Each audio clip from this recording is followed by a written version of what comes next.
Greetings, family, friends, and survivors.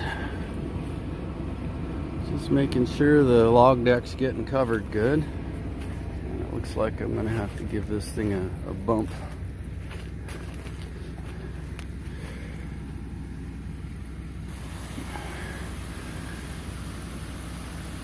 Sometimes the valve gets clogged with algae and stuff and won't quite reach the end of the log deck.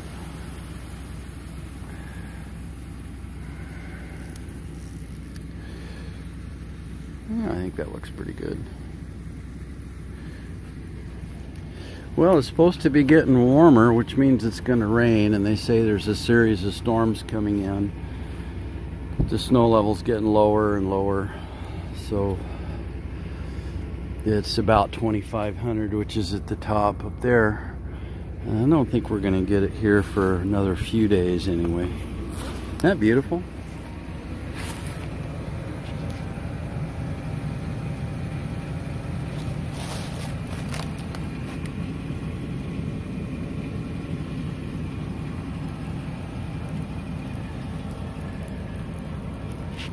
Yeah, it's beautiful unless you're working in it.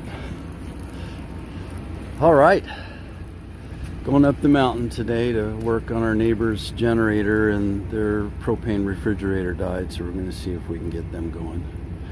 Me and Gibbs, Master Gibbs. All right, folks, last of the good weather. Have a blessed day. Since we had that video of the ice down on the log deck, we had one day that was sunny and warm. It wasn't t-shirt weather, but it was sunny, and it melted all the frost off that's been there in, I don't know, for quite a while. It's been pretty cold at night. And it was frosty again this morning, but now you can see weather coming in off the coast, and we're in a winter storm watch for the next few days, and that may turn to a winter storm warning. And so they're saying the snow is going to push down to 2,500, and we're should be just below that. But 2 years ago, when they said the snow was going to be at 4,000 feet, we had 5 feet right here in 2 days. So at any rate, the back of our mountain, one of the reasons why this was such a wonderful place to raise our children was we're three-cornered on government land, and it's wilderness going that way, all the way into California. And our place is got trails that has access right up and back. There's a BLM road up behind us, and trails, horse trails, motorcycle trails, hunting trails, game trails for miles. And so we live at the toe of this mountain range, and the top here is about 2,600 feet, and we get snow up at the top, the back of the property. But the mountain goes all the way up to 7,000 feet, and it's a large mountain range. It's called the Grayback Mountain Range. So I thought I'd insert a little video that Carol and I made back when we were going up looking for a Christmas tree just before Christmas, and I'll show you looking back this way from the other side of the mountain. And I think I make a reference to, this is our backyard. Well, it's not really our backyard. It belongs to you guys. It's government land. But since it's connected to our 40 acres, we've kind of always just treated it like our backyard. So it's been pretty neat raising kids here, having access to that. Especially been good for us. But anyway, I'll insert that video right here, and then we're going to talk about some generator stuff.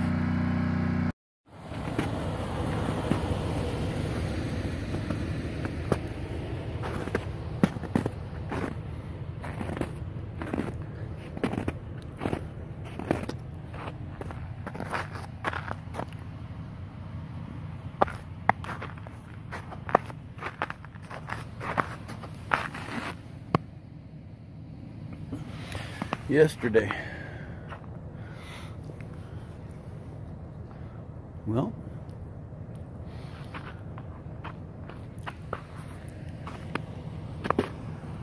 He must be getting ready to hibernate. There's not a whole lot of groceries right now.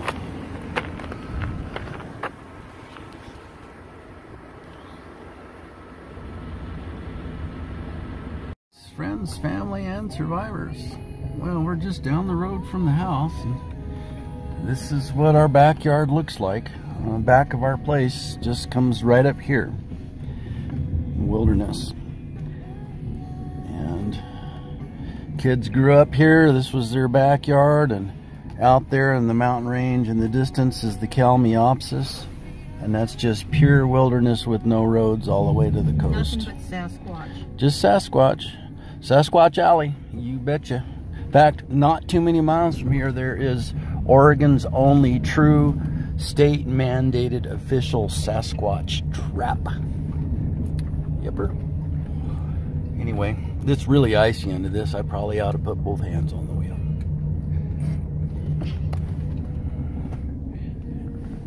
That is the Grayback Mountain Range. Just gotta love it. Don't stick your head in there, fur face. Yep. What you doing, Gibbers? All right, folks. Thought I'd share that with you. That's pretty. Have a blessed day. I have to tell you, sometimes life on a homestead is a comedy of errors, and if you can't learn to laugh at yourself, then you might as well everybody else is laughing. Oh, we got this voltmeter changed out on the backup generator. Didn't really need to, but the backup generator, when the voltmeter started to drift radically. So right there above that little white connector, you could see a little trim pot. So I recalibrated it, and it seemed like it was doing okay, but I didn't trust it, because I would set it and then it would drift just a little bit, like 0.25 volt drift. And this particular meter is what I use to monitor the battery bank voltage when I'm manually absorbing the batteries with the DC generator. Now that almost never happens, but I may need to do it. That's why it's there. The rest of the time we're always running the diesel, and the Magnum inverter handles the charge. Everything's fine. But the other thing is, when I'm down here, to save me a walk up there, I might get out of the car coming back from town. I just walk in the generator shed and I look at the voltmeter in there, and I know what's going on upstairs.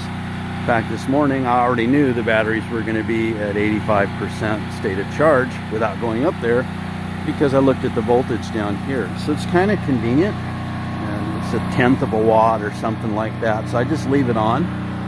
But I wanted it to be very accurate. It's something that needed to be spot on. So I changed it. It was $7. It's gonna get noisy.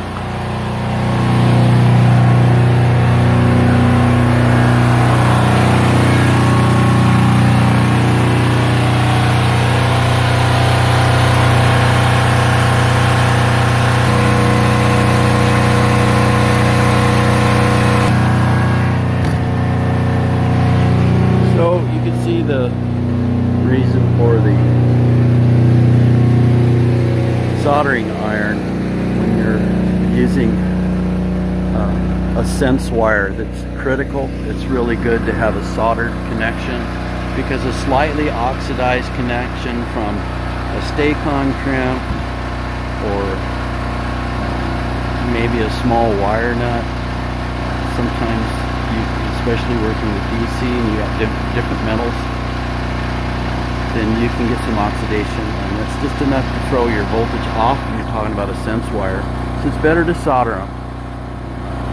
That's what I did. A little challenging this morning with shaky hands.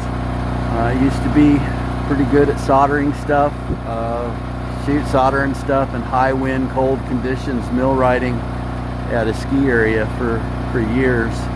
And I had steady hands at any temperature with wind at my back. And today, with, you know, in a heated generator shed, I can barely solder two little wires. My hand shakes so bad. But it is what it is. We got it done. Something that should have been a 10-minute job turned out to be an hour job. But that's okay. Gibbs and I hung out together, and he's picked up the ball and put it under my feet so I could trip on it about 2,500 times this morning already. So, all right, well, that's it. Hope everybody's doing well. Have a fantastic day.